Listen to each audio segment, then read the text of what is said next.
Halo, assalamualaikum warahmatullahi wabarakatuh. Selamat datang kembali di channelnya Pekerja Migran Indonesia. Kawan-kawan semuanya, bagaimana kabarnya ini hari? Semoga baik-baik saja di dalam lindungan Allah SWT. Amin. Dan pastinya dipermudah segala urusannya. Amin. Oke, kali ini kita bakal membahas dua kasus sekaligus ya. Yang pertama adalah kasus tentang Mbak Indonesia yang dijatuhi hukuman selama 15 tahun. Tentang kasus apa itu? Bagaimana tentang prosesnya? Simak videonya sampai habis. Kemudian yang kedua, kita lebih kepada diskusi ya. Yang mana diskusi ini adalah tentang permasalahan kawan kita, berarti PRT asal Indonesia yang kerja di sini. Nah, dia ini terakhir telepon bapaknya di kampung, dan bapaknya ini ngobrol sama saya. Ia ini bilang atau menceritakan anaknya ini ditangkap di bank ketika ia mau mengambil. Jadi yang menjadi pertanyaan bapaknya, kok anak saya ditangkap ketika ia mau mengambil uang di bank. Nah, lepas itu dia ini dipenjara hampir 1 tahun dan belum keluar sampai hari ini. Bagaimana tentang kasusnya, bagaimana tentang ceritanya. Nah, kasus yang kedua, saya mintakan kalian yang paham ini silakan nanti berkomentar di bawah video. Jadi kita lebih kepada sharing dan diskusi. Ini adalah ceritanya. Oke, panggil aja Mbak Siti, perempuan atau PRT asal Indonesia yang umurnya 45 tahun. Mbak Siti ini ditangkap di restoran Samsui Kosana. Jadi ia bekerja secara ilegal di restoran. Mbak Siti ini dilaporkan oleh orang ya di sana, di restoran sana, dan tentu laporannya ke imigrasi. Dan imigrasi ini langsung mendatangi tempat restoran tersebut ya. Jadi diselidiki dulu bener nggak sih laporan orang ini terhadap Mbak Siti. Ketika sudah diselidiki oleh imigrasi bagian penyelidikan dan beserta bukti, baru Mbak Siti ini ditangkap di tempat kejadian dengan bukti. Setelah dilakukan pemeriksaan, ternyata Mbak Siti ini tidak memiliki majikan. Jadi posisinya Mbak E adalah peperan ya. Jadi orang kalau peperan, ia itu tidak memiliki dokumen semacam paspor, kontrak kerja, ataupun ID card. Karena orang yang peperan, semuanya dokumen ini disita oleh petugas. Ia hanya diberi semacam surat sebagai pemberitahuan bahwa ia di Hongkong ini sedang peperan. Nah, peperan ini biasanya diberikan dengan jangka waktu yang luang banget untuk mendapatkan surat tersebut. Jadi melalui beberapa persidangan kesana kemari, kemudian pemerintah Hongkong ini memastikan perlu nggak ini orang ini diberikan istilahnya tinggal di negara Hongkong ini, perlu nggak sih? Jadi melalui beberapa pertimbangan Mbak, nggak main-main ya kalau pemerintah mengeluarkan peperan, surat peperan kepada orang yang mau minta suaka di sini. Biasanya orang yang diberikan secara mudah suaka itu adalah orang yang di tempat atau asal tinggalnya ini sedang bermasalah.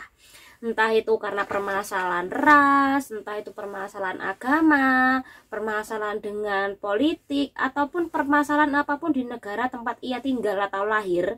Ketika ia melarikan diri, nah dia itu dapat paper atau suaka di negara orang ya. Tapi kalau mbak-mbak itu nggak pengen balik, pengen tinggal di sini, tentu melalui beberapa persidangan berkali-kali sampai minta izin atau minta suaka ini diloloskan ya. Jadi nggak main-main, karena ketika Anda sudah dapat peperan atau tinggal di sini, secara otomatis pemerintah akan membayar biaya hidup sampean ya. Entah itu uang, entah itu tempat tinggal, entah itu istilahnya adalah transportasi, itu semuanya ditanggung oleh pemerintah. Jadi pemerintah itu tidak main-main atau tidak gerusa-gerusu untuk memberikan Anda suaka di negaranya ya. Oke, setelah dilakukan pemeriksaan, akhirnya ketahuan Mbak Siti ini ternyata adalah paparan. Dan di situ pihak dari petugas ini juga melakukan investigasi kepada majikan Mbak Siti atau pemilik restoran ya. Tentu kalau sudah memperkerjakan orang secara ilegal, ini tidak hanya Mbak Siti aja yang terkena istilahnya adalah deportasi dan juga penjara. Namun si pemilik restoran selain ia dipenjara pasti ia juga denda ya. Jadi dua-duanya juga kena, pemilik restoran dan Mbak Siti. Sedangkan Mbak Siti ini dipenjara selama 15 bulan. Dan persidangan tanggal 23 Februari 2023 tidak hanya memenjarakan Mbak Siti selama 15 bulan, namun juga langsung mengeluarkan surat perintah yaitu deportasi itu hari di persidangan ya. Selepas ia ini menjalani hukuman selama 15 bulan, dia harus keluar dari Hong Kong ya. Jadi ada dua hukuman yang diterapkan atau yang waktu itu disahkan di pengadilan untuk Mbak Siti ini. Nah, dari kasus ini kan tentu sudah tahu ya bagaimana sih kalau kita kerja secara ilegal, menyalahi aturan, apalagi menggunakan istilahnya suaka atau paparan untuk kerja. Itu tidak boleh. Jadi Anda cukup duduk dari hasil yang diberikan oleh pemerintah, tidak boleh kerja secara ilegal. Itu namanya paparan ya. Oke, ini yang pertama. Bagaimana sih kasus yang kedua? Kasus yang kedua adalah kita lebih ke sharing. Jadi saya ini diceritakan oleh bapak dari tetangga saya. Bapak ini datang ke rumah lah ya, ke rumah ngobrol. Kemudian ketika aku telepon sama ibu, di situ juga ada orang tersebut, dan sekali lagi ia juga ngobrol dengan ibuku, sekaligus juga ngobrol dengan aku. Nah, bapak ini menceritakan bahwa anak ia ini bekerja di negara Hong Kong hampir selama 1 tahun, namun tidak ada kabar. Kabar terakhir ini didapatkan, si mbak ini menceritakan kalau ia ini ditangkap di bank ketika ia mau mengambil uang yang sudah ia tabung.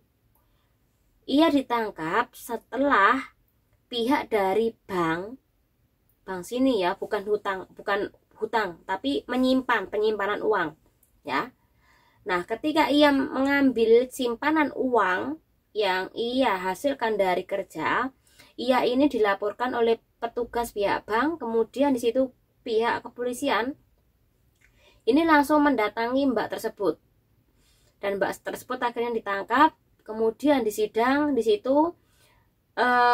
Terakhir si bapak ini mendapat kabar bahwa anaknya ini dipenjara selama 1 tahun ya, dan sampai saat ini belum ada kabar dari anaknya.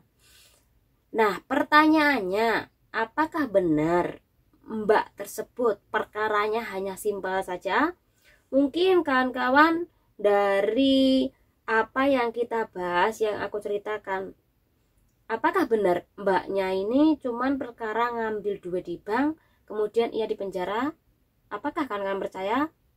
Nah, kalau kawan-kawan nggak percaya, silahkan nanti komentar di bawah video ini. Kalau menurut aku pribadi, sepertinya mbak ini terlibat kasus pencucian uang di negara ini ya. Karena kalau pencucian uang, secara otomatis kalau terlalu banyak simpanan atau Anda bekerja sebagai PRT nih, dalam 1 bulan Anda bisa menghasilkan sampai 100.000 dolar sini, Anda sudah dicurigai Anda ikut jaringan pencucian uang. Nah, hal ini tentu Anda bakal dilaporkan oleh pihak bank. Kemudian pihak bank ini akan langsung mentelepon petugas atau kepolisian. Nah, di situ pasti Anda akan ditangkap di tempat itu juga beserta bukti. Nah, ini masuk akal. Tapi kebanyakan kalau permasalahan itu saja nggak mungkin selama itu di penjara. Apakah si mbak tadi ini juga ada permasalahan dengan istilahnya overstay? Kan kita nggak tahu ya. Biasanya yang aku tahu, kalau orang overstay itu tidak akan berani mengambil uang ke kantor bank. Ia biasanya hanya menggunakan mesin kartu ATM saja. Tapi kalau masuk langsung ke kantor bank itu tidak mungkin ya, kecuali bodoh. Karena sama aja, kalau kamu datang ke kantor bank itu sama aja kamu menyetor nyawa ya, karena ini membahayakan kan. Tapi kebanyakan mbak-mbak kalau sudah overstay itu menggunakan data orang lain, suruh orang-orang lain untuk membuka, atau mungkin ia hanya menggunakan ATM saja untuk transaksi, untuk pengambilan, dan untuk penerima ya, itu hanya menggunakan ATM. Tapi kalau langsung datang ke kantor, kalau overstay, aku rasa itu kemungkinan kecil saja. Ayo, kawan-kawan mungkin bisa memberikan masukan. Ini tentang kasus apa kok sampai 1 tahun kasusnya ini belum selesai, di penjara sampai setahun ya. Jadi ini ada kemungkinan apakah kasusnya ini tentang masalah visa atau visa tinggal atau visa kontrak, atau mungkin ia memakai dokumen orang lain. Ini bisa saja. Kalau dia memakai dokumen orang lain, secara otomatis ia ini dapat pasal berlapis-lapis. Pertama, menyalahan izin tinggal, kemudian ikut jaringan pencucian uang. Yang ketiga, pemakaian dokumen orang lain. Ini juga loh ya, Mbak, kasus besar loh ya. Jadi bisa saja 3 kasus: pemakaian dokumen orang lain, overstay, ataupun kasus pencucian uang. Nah, kalau masalah 3-tiganya ini jadi satu, ini bisa sampai di penjara itu 1 tahun lebih ya. Nah, mungkin kan kawan yang memiliki pengalaman seperti itu, silakan nanti berkomentar di bawah video ini. Terakhir, peringatan buat kawan-kawan semuanya, kalau memang Anda tidak mendapatkan majikan ataupun masa tinggal Anda atau visa tinggal Anda habis dan majikan memutuskan kontrak kerja, usahakan untuk balik ke Indonesia. Jangan mencoba untuk overstay di negara orang. Yang pertama, jangan mencoba minta suaka, jangan mencoba kerja secara ilegal di tempat orang, karena resikonya besar, nyawa taruhan, harga diri Anda taruhannya. Kalau Anda tidak kuat, maka Anda bisa melakukan apapun itu, bahkan bisa menjual harga diri Anda. Jadi usahakan untuk tidak mengambil resiko besar tersebut. Oke, yang kedua, kasus mbaknya yang ditangkap ketika ia mengambil uang di bank. Apapun kesalahan Anda, ya sepatutnya memang Anda tidak memberikan keterangan yang sesungguhnya kepada orang rumah. Takutnya orang rumah ini berpikir ya macam-macam. Namun ya, alangkah baiknya ketika Anda ini juga menceritakan kepada teman. Ya, kalau teman bisa membantu, ini bisa menceritakan hal tersebut ke KJRI. Jadi KJRI bisa membantu kasus sampean, setidaknya memberikan dampingan kepada kasus sampean. Ya, jangan sampai Anda tidak ada kabar sama sekali kepada orang rumah. Tidak ada kabar sama sekali kepada KJRI. Karena kalau terjadi apa-apa sama sampean, yang rugi, yang kasihan juga keluarga Anda. Intinya itu aja. Semoga cerita ini bermanfaat buat kawan-kawan semuanya. Channel diri. Assalamualaikum warahmatullahi wabarakatuh. Bye.